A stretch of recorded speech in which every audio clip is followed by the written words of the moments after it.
If a woman is unable to feed a child, does that mean she's a bad mother?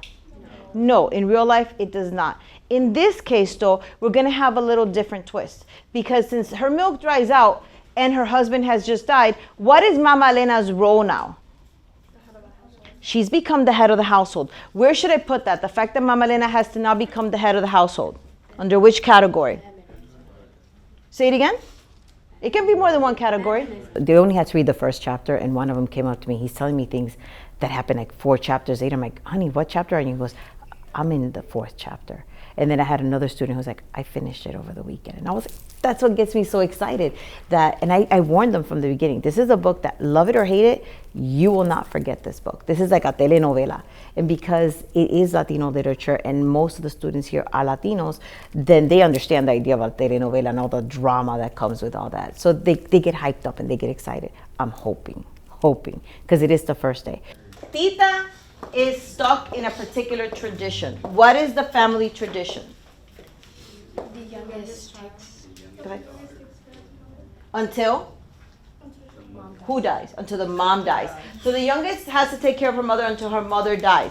If you are stuck in this situation where you have to take care of somebody until that person dies, that's what I was wondering, who was going to say something like that, right? Like, because what does this mean for Tita? What is she not going to be able to do, ever? Never have a life, never get married, never have kids. And Tita's like, whoa, I have a couple questions about this. If I can't get married, then who's going to do what for her? Take care of her. If I never have kids, who's going to take care of me when I'm old? The reason why I became an English language arts teacher is because I love the idea that there is no right answer. As long as you can support whatever your point is with something that has tangible evidence that you can prove from the book, then you're allowed to express yourself and bring in your own background knowledge and your own life experiences that can be completely different than somebody else's. So the idea that there is no right or wrong answer versus in math and science, it's very, like this.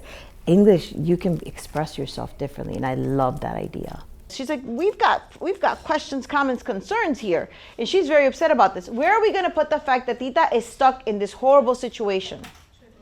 Traditions, yes.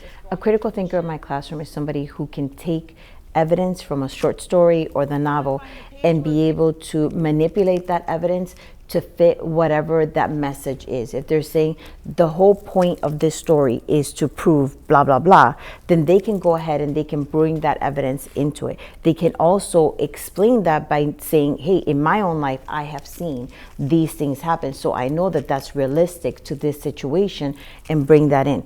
Is Rosaura also being betrayed because Pedro loves Tita instead of giving her his heart? Yeah. Yes? She looked like a dummy, but she No? likes her sister man. Why? Why are you unsure? Because, I think, well, she knows that Pedro likes whoever is. She does know. And so, she's, kind of setting herself up. If you're going to be with someone else's, man. Ah. But can't you assume, I'm so great, he gonna love me? No? We'll come here and then we're gonna do like this. Okay. It's the mom who's kind of planning it all. So Rosaura is just kind of going along with it, but she never states, oh, I like Pedro.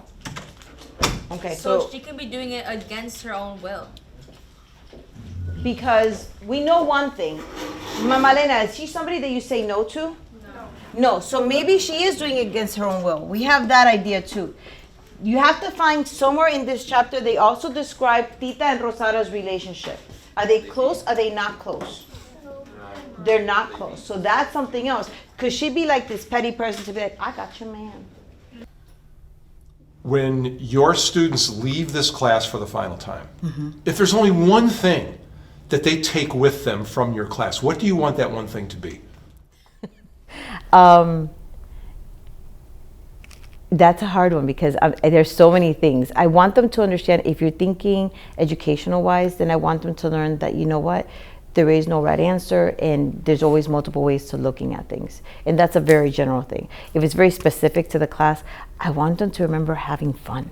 I want them to remember the arguments, because I know that's weird, but I love when students argue and they get all riled up and they're like, respectfully, I understand where you're coming from. However, I'm thinking this. And I think that's the most fun, when you get riled up and you get excited and you have something to say and you feel like you're allowed to say it, like you're not going to be judged for saying it, as long as you do it in a respectful way, of course. And that's the part that I want them to get. I want them to remember having had fun.